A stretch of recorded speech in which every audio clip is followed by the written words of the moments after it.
वो जाना नहीं चाहता था, काफी डरा हुआ था, लेकिन फादर्स डे के वीकेंड पर वो अपने पिता के साथ रिश्ते को और मजबूत करने के लिए उनके साथ गहरे पानी में चला गया।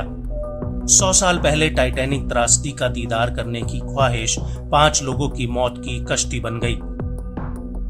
हजारों फीट की गहराई में 100 साल से भी ज्यादा समय से पड़े मलबे को देखने के लिए समुद्र में डूबी पनडुब्बी फिर लौटकर सतह पर नहीं आ सकी।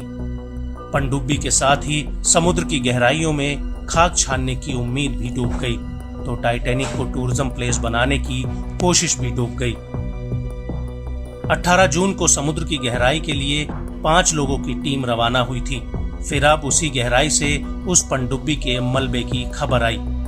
यूएस कोस्ट गार्ड और टाइटैनिक को ऑपरेट करने वाली कंपनी ओशन गेट ने ऐलान कर दिया कि टाइटन में गए 5 लोग मारे जा चुके हैं। 22 जून को यूएस कोस्ट गार्ड को अटलांटिक सागर की तलहटी में टाइटैनिक के पास मलबा मिला। पिछले कई दिनों से कई देशों के बचाव दल उस लापता हुई पनडुब्बी को खोजने में जुटे थे, लेकिन कोशिश नाकाम रही और पनडुब्बी में सवार सभी यात्री जिंदगी से जंग हार गए। दुनिया के नक्शे पर 1912 में टाइटैनिक जैसे जहाज के डूबने की त्रासदी मनुष्य सभ्यता के इतिहास में कभी न भूलने वाली एक दुर्घटना है। एक भव्य, विशाल और मनुष्य की नायाब इंजीनियरिंग का नमूना रहा जहाज अचानक एक टक्कर के बाद एक रात में ही समुद्र के गाल में समा गया था। लेकिन 100 साल के बाद वो टाइटैनिक एक बार फिर से चर्चा में तब आया, जब उसके मलबे को देखने और तलाशने की कुछ अमीर और रसूखदार लोगों ने ख्वाहिश जताई, जो शायद पूरी भी न हो सकी। टाइटन कार्बन फाइबर से तैयार एक पनडुब्बी थी, जिसका आकार एक छोटी कार जितना था। इसमें पायलट समेत 5 लोगों को एक साथ ले जाने की क्षमता थी। टाइटन में एक बार में 96 घंटों तक चलने लायक ऑक्सीजन भरा जा सकता था।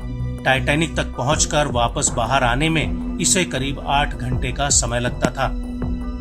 यात्रियों में पाकिस्तान के बिजनेस टाइकून शहजादा दाऊद और उनके बेटे सुलेमान दाऊद भी शामिल थे। 19 साल के सुलेमान की उम्र 5 यात्रियों में सबसे कम थी। अब उनकी दर्दनाक मौत के बाद उनकी चाची ने कहा कि उनका भतीजा गहरे पानी में टाइटैनिक का मलबा देखने जाने से पहले डरा हुआ था।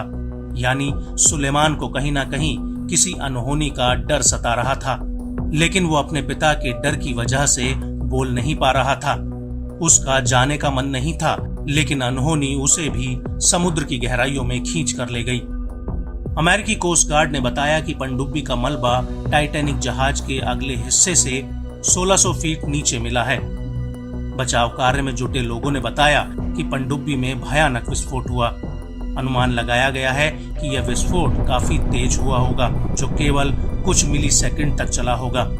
इससे संभवतः सभी यात्रियों की तुरंत ही मृत्यु हो गई होगी।